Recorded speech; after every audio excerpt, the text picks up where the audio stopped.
All right, today we're taking a trip, figuratively, of course, to one of the most mysterious spots on the planet, the Devil's Triangle, also known as the Dragon's Triangle, off the coast of Japan. Think of it like the Bermuda Triangle's lesser known but equally creepy cousin. We're talking vanishing ships, lost planes, and strange lights in the sky. So, let's break it all down.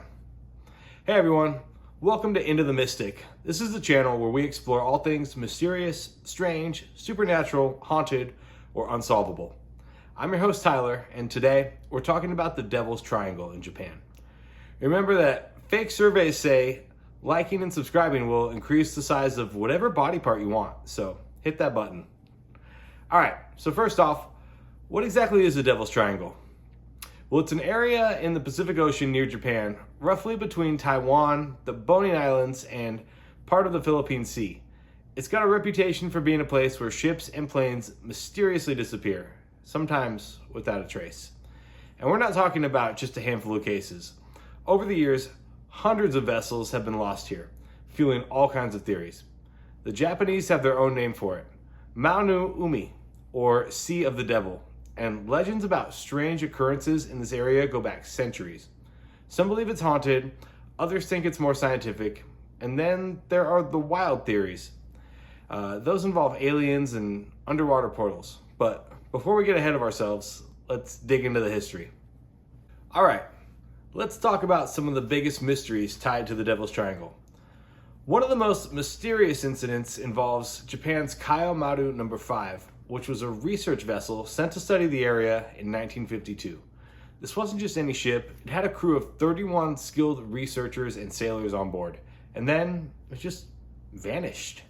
No distress signals, no wreckage, no nothing. The Japanese government even marked the area as too dangerous for future expeditions.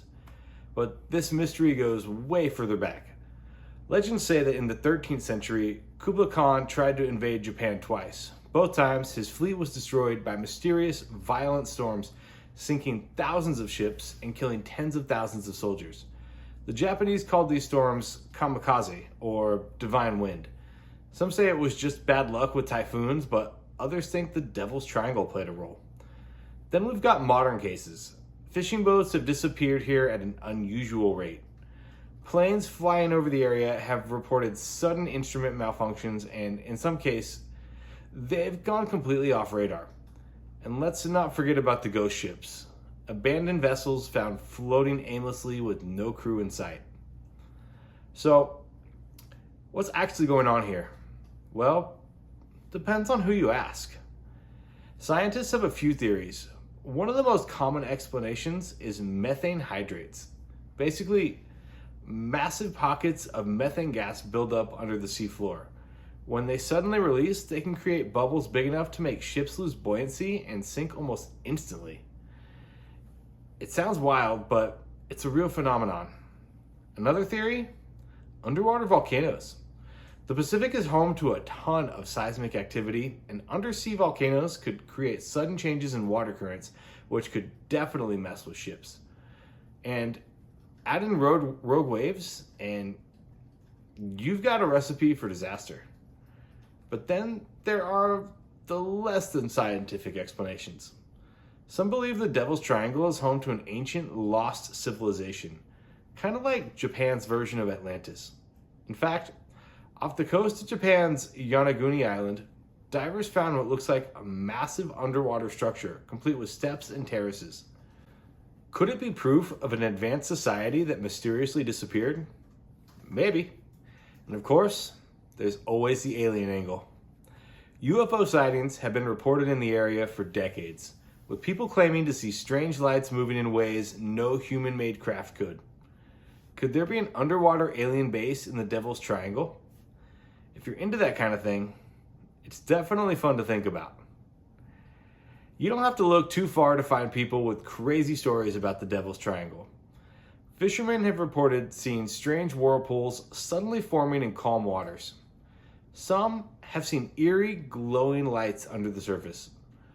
Others have experienced total engine failure with no explanation, only for their boats to start working again once they drifted out of the area.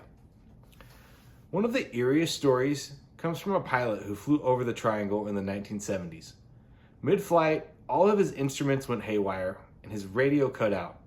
For nearly 5 minutes, he had no idea where he was. Then, suddenly as it all started, everything went back to normal. When he landed, he realized his plane's clock was 5 minutes behind.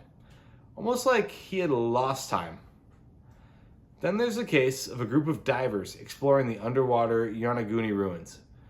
They reported feeling disoriented, hearing strange noises, and even seeing shadows moving in the water. One diver claimed he felt something grab his leg, except, there was nothing there.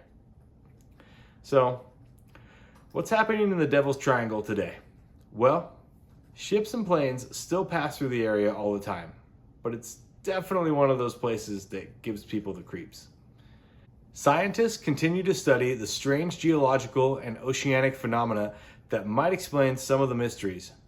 Meanwhile, UFO enthusiasts and paranormal investigators keep digging for more clues. And if you're the adventurous type, you can actually visit Yonaguni Island, where those most mysterious underwater structures were found. There are diving tours that let you explore the site yourself. Just, maybe don't go alone. So what do you think? Is the Devil's Triangle just a weird spot on the map with some unusual weather, or is there something truly mysterious going on? Have you heard any stories about this place?